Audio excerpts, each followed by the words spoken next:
Hello বন্ধুরা, তো পৌষ পার্বণের উৎসব কিন্তু আমাদের লেগেই গেছে। শীত আসা মানে পিঠের অনুষ্ঠান, আর আমার বাড়িতেও শুরু হয়ে গেছে। তো এবার আমি একটা ইউনিক পিঠা আমি তোমাদের বানিয়ে দেখাবো, যেটা একদম একদম মিনিমাম মানে ঘরে থাকা সামান্য কিছু উপকরণ দিয়ে এটা বানিয়ে নেব। এটা এটা কিন্তু মালপোয়া নয়, মালপোয়া ভেবে কেউ ভুল করবে না। এটা এত ভালো খেতে হয় চায়ের সাথে বলো, মানে এমনিও এটা দারুণ লাগে। তো আমি আর ভিডিওটা বড় করছি না, তো প্লিজ পেজ থেকে দেখে থাকলে ফলো করো, আর চ্যানেল থেকে দেখে থাকলে সাবস্ক্রাইব করো। তো ভিডিওটা শুরু করছি। প্রথমে একটা বাটি নিয়ে নিলাম, আর এই দেখো এখানে নিচ্ছি 2 বাটির মতো ময়দা। ময়দা কিন্তু সবার ঘরেই থাকে, আর যদি ময়দা না থাকে তাহলে আমি বলবো 2 বাটির মতো আটা নিতে পারো। দেন স্বাদ মতো লবণ দিয়েছি, আর দিচ্ছি 2 চামচ গুঁড়া দুধ। এই চা খাই যেহেতু গুঁড়া দুধটা কিন্তু আমাদের সবার ঘরে থাকে, আর 2 চামচ চিনি, চিনিও কিন্তু সবার ঘরে থাকে। আর নিয়েছি অ্যাক্টিভ ড্রাই ইস্ট। এটা যদি না থাকে তাহলে তো আর একটা আনিয়ে নেবে, যেকোনো একটা, যেকোনো মানে শপে পেয়ে যাবে, এটা অনলাইনে কিন্তু পেয়ে যাবে। এটা ভীষণ ভালো, আমি যেটা দেখিয়েছি। তো এটাও কিনতে পারো, এটা মেশো থেকে নিয়েছি আমি। ঠিক 1 চামচের মতো দিলাম।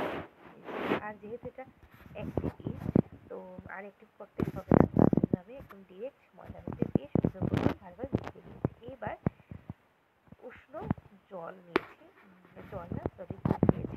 তো এটা একদম উষ্ণ, বেশি গরমও না আবার একদম ঠান্ডাও না, উষ্ণ থেকে একটু বেশি বলতে পারো। একটু একটু দুধ মেখে নেব। তো একদম লাস্টে আমি বলে দেবো কতটুকু দুধ আমার লেগেছে। তো অল্প অল্প দুধ দিয়ে মাখতে হবে, এটা একদম স্ট্রিকি একটা ডো বানাবো। আর এখানে আমার 1 বাটি প্রথম দিয়েছি, তারপরে আর ধরো 4 থেকে 5 চামচের মতো দুধ লেগেছে। এবার 4 থেকে 5 মিনিট এটাকে খুব ভালোভাবে আমাকে এইভাবে মথে নিতে হবে। দেন এটাকে ঢেকে রেখে দেবো 1 ঘন্টা, ঠিক আছে?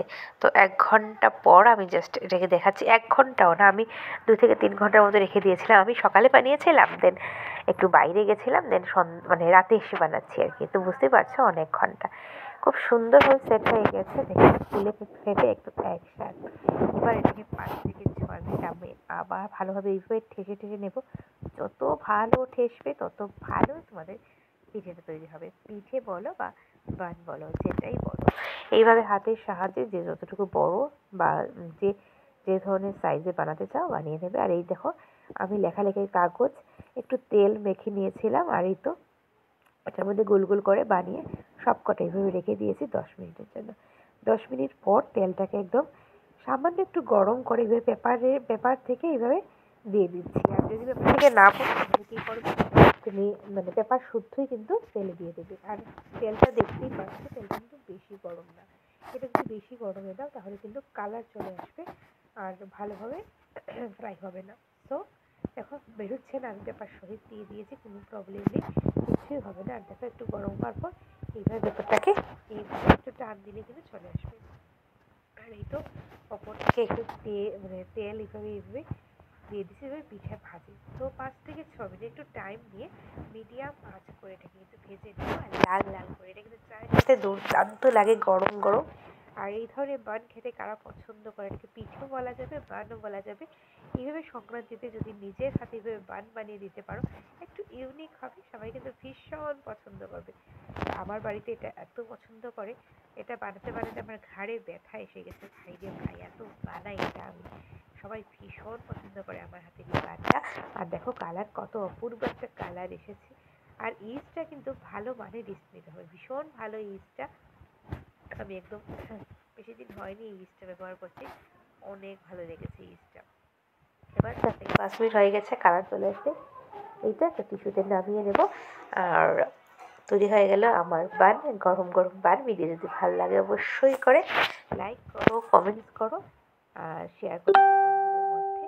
আর দেখো একটা ছিঁড়ে কিন্তু দেখিয়ে দিচ্ছি, অনেক গরম, মানে আমি ধরতেও পারছি না, এতটা গরম আর কি। মানে কোনটা ছিঁড়বো বুঝতে পারছি না, এত গরম, যেটা ধরছি যে হাত থেকে পড়ে যাচ্ছে, দেখো একটা অবস্থা। আর বন্ধুরা তোমাদের একটা লাইক, একটা কমেন্টস কিন্তু আমার পেজ, আমার চ্যানেলটাকে গ্রো করতে সাহায্য করবে। সো প্লিজ একটা রিয়াকশন তোমরা করো, লাইক করো।